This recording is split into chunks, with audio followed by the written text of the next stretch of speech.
तो 3 साल as a cabin crew Indian aviation में काम करने के बाद मैं आपको एक टिप देना चाहूँगी, how to become an cabin. Salary कितना होता है कैबिन क्रू में, आपको हार्श रियलिटी भी बताई मत कर देना, क्यों अप्लाई कैसे कर, एनवायरमेंट क्या है, इस चीज़ टैटूज बिल्कुल ही allowed in. Hello everyone, welcome back to my channel और थैंक यू सो मच। आज मेरे चैनल में 5000 सब्सक्राइबर्स हो गए एंड हम लोग 6000 का फैमिली भी होने ही वाले हैं।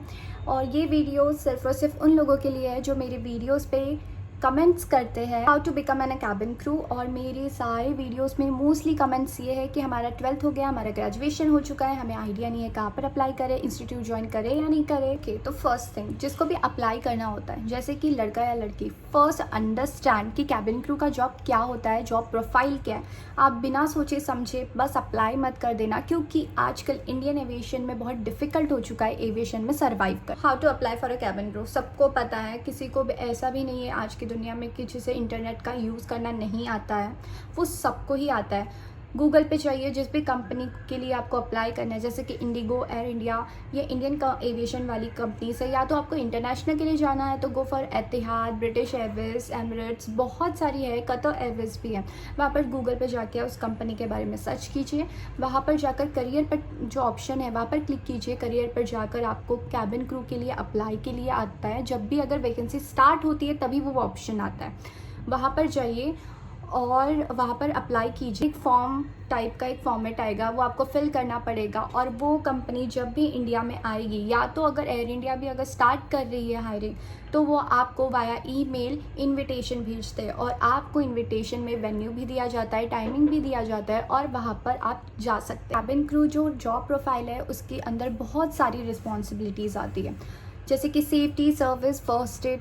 ये आप 3 चीज़ें पता ही हो सकती है, क्योंकि आप गूगल करते हैं, हम लोग बहुत सारे यूट्यूब चैनल्स पे देखते हैं कि हम कैबिन क्रू किस चीज़ के लिए रिस्पॉन्सिबल है। Okay, we are starting with the requirements of a cabin crew. Age, height and language and tattoos are allowed और नॉट। ये 4 थिंग माइंड में रखना है अपने को। हम स्टार्ट करते हैं एज से। Age for girls and boys are same. Age for girls and boys are same, only 18+. And height criteria for girls is 155 centimeters and above, and for a boys 165 centimeters and above. अब हम आते हैं tattoos पे। Tattoos बिल्कुल ही allowed नहीं है, ऐसा बिल्कुल भी नहीं है। टैटूज़ अलाउड है, मोस्टली हाफ स्लीव्स वाला यूनिफॉर्म होता है, लाइक दिस, इतना कवर करता है वो। ये ज़रूरी है कि बस आप सिर्फ और सिर्फ उस जगह पर टैटूज़ विजिबल नहीं होने चाहिए, खासकर अपने हैंड्स, क्योंकि हैंड्स हमेशा खुले होते हैं, ओपन होते हैं, तो which is not allowed in the company. Tattoos हमेशा हिडन होने चाहिए एंड वो कभी भी पब्लिक व्यू में नहीं आने चाहिए। उसका यही फंडा है कि आपके टैटूज़ विजिबल नहीं होने चाहिए, बस। जो आपके टैटूज हिडन है। लैंग्वेज में मैं आपको सीधा बता देती हूँ, because Hindi and English both are minded, because हम इंडिया में रहते हैं तो हमें दोनों लैंग्वेज आना चाहिए। हिंदी का मैं 50-50 बोल सकती हूँ, बिकॉज वी हैव क्रू जो नॉर्थ ईस्टर्न साइड से आते हैं और उन्हें हिंदी प्रॉपर नहीं आता है, लेकिन हमें हिंदी एबल टू अंडरस्टैंड होना चाहिए, तो हम हिंदी के लिए 50-50 बोल सकते हैं। लेकिन हिंदी समझना आना चाहिए और बोलना भी थोड़ा बहुत आना चाहिए, बट इंग्लिश इज़ मैंडेड। इंग्लिश में कोई भी हम लोग नहीं बोल सकते कि चलो इंग्लिश नहीं आता है, बट इंग्लिश इज़ मैंडेड, बिकॉज हम लोग इंटरनेशनल सेक्टर्स भी ऑपरेट करते हैं जहाँ पर मोस्ट ऑफ द लोगों को हिंदी नहीं आता है, तो we need to talk with them in English only. अगर आपको फ्रेंच आता है, स्पेनिश आता है और मोस्टली जो भी इंटरनेशनल लैंग्वेज अगर आपको आती है, तो वो आपके लिए एक एडवांटेज पॉइंट हो सकता है। और एक इम्पॉर्टेंट सवाल, कैबिन क्रू बनने के लिए इंस्टीट्यूट ज्वाइन करना चाहिए? बिग नो, बिल्कुल नहीं। देखो, आज के ज़माने में जैसे इंटरनेट बहुत ज़्यादा ही एडवांस हो चुका है, आपको सब पता है, आप घर पे बैठ के इंग्लिश पढ़ सकते हैं। इंस्टीट्यूट में पैसे देने की बजाय आप खुद में ज़्यादा इन्वेस्ट करेंगे तो वो ज़्यादा अच्छा रहेगा, क्योंकि मोस्ट ऑफ द लोग बोलते हैं मुझे इंग्लिश नहीं आता है, मुझे लोगों से बात करना नहीं आता है, तो वो आप कहाँ सीखोगे? आप लोगों से बात करके ही सीखोगे। या तो होगा आपके पास फ्रेंड्स नहीं हैं, या तो कोई फैमिली मेम्बर नहीं है जिससे आप इंग्लिश में बात नहीं कर सकते, तो ठीक है ना, खुद से बात कीजिए।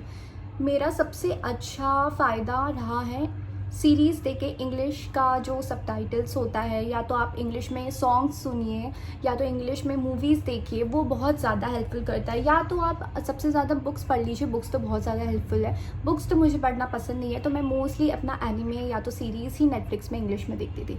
ये ज़्यादा कि आप घर पर बैठ के खुद पे काम कीजिए, लोगों से बात कीजिए, और जो भी है चीज़ आप घर पर ही कर सकते हैं, क्योंकि यार यूट्यूब है, गूगल है, वो सब कुछ आपको इन्फॉर्मेशन घर पर बैठ के मिल जाएगी। तो फिर क्यों आपको अपना पैसा वेस्ट करना है किसी इंस्टीट्यूट पे जो आपको 100% प्लेसमेंट के नाम पर होटल पे लगवा सकती है या किसी ग्राउंड स्टॉप पे लगवा सकते हैं। इससे अच्छा तो आप कैबिन क्रू की जर्नी आप अपने घर पर बैठ के ही स्टार्ट कर सकते हैं। इसमें मोस्टली लिखा है कि आपकी सैलरी कितनी होती है। मिनिमम हमारा जो आवर्स होता है वो 40 आवर्स होता है। 40 आवर्स से भी हम ज़्यादा फ्लाई कर सकते हैं, जैसे कि 80, 90, 100 हम इतना भी आवर्स फ्लाई कर सकते हैं, लेकिन हर एक कैबिन क्रू को 40 आवर्स का फ्लाइंग करना ही पड़ता है। 40 आवर्स में हम लोग मोस्टली 50-55 इतना कमा ही लेते हैं। अगर आपका जैसे जैसे आवर्स बढ़ता है वैसे वैसे हमारा सैलरी भी बढ़ता है। अगर आप अपने सीनियर कैबिन क्रू है तो आपका सैलरी मोस्टली 60 या 65 से स्टार्ट होता है। ओके, तो 3 साल as a cabin crew Indian aviation में काम करने के बाद मैं आपको एक टिप देना चाहूँगी। ऐसा नहीं है कि आप एज अ फ्रेशर इंटरनेशनल में अप्लाई नहीं कर सकते। बहुत सारी कंपनीज़ है जैसे कि कतार, एतिहाद, ब्रिटिश एयरवेज, वर्जिन, अटलांटिक, वो सारी कंपनीज़ भी है जो फ्रेशर्स को हायर करती है, बस वैकेंसीज़ की ही दे रही है। मैं आपको ये टिप देना चाहूँगी कि एज एन इंडियन एविएशन, क्योंकि इंडियन एविएशन में मोस्टली इंडिगो और एयर इंडिया भी है और आपको पता है कि आज के हालात क्या है इंडियन एविएशन में, तो आप इंटरनेशनल में अगर अप्लाई करोगे तो ये आपके लिए लाइफ टाइम के लिए एक बहुत बड़ी अपॉर्चुनिटी होगी और आप ये कभी रिग्रेट नहीं करोगे। अगर आप जा रहे हो इंटरव्यू के लिए और आपका कल या परसों या जब भी आप अप्लाई करना चाहते हैं इंटरव्यू के लिए, तो मैं आपको बोलना चाहूँगी कि क्रू का जो स्किन होता है वो क्लियर ज़रूर होना चाहिए।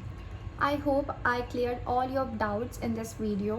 अगर आप चाहते हो कि मैं इंटरव्यू के ऊपर या इंटरव्यू के अटायर के ऊपर और एक वीडियो बनाऊँ तो प्लीज़ कमेंट डाउन बिलो। और प्लीज़ ऑल द बेस्ट सबको जो भी इंटरव्यू देने जा रहा है। प्लीज़ स्माइलिंग नेचर के साथ जाइए, हमेशा कॉन्फिडेंट फील कीजिए और आपको अगर कोई भी हेल्प चाहिए तो मेरे कमेंट डाउन में लिख दीजिए। एंड प्लीज़ सब्सक्राइब करना नहीं भूलना और मुझे सपोर्ट करना मत भूलना। चलो बाय, टेक केयर और हमेशा मुस्कुराते रहिए, हंसते रहिए। Bye, take care.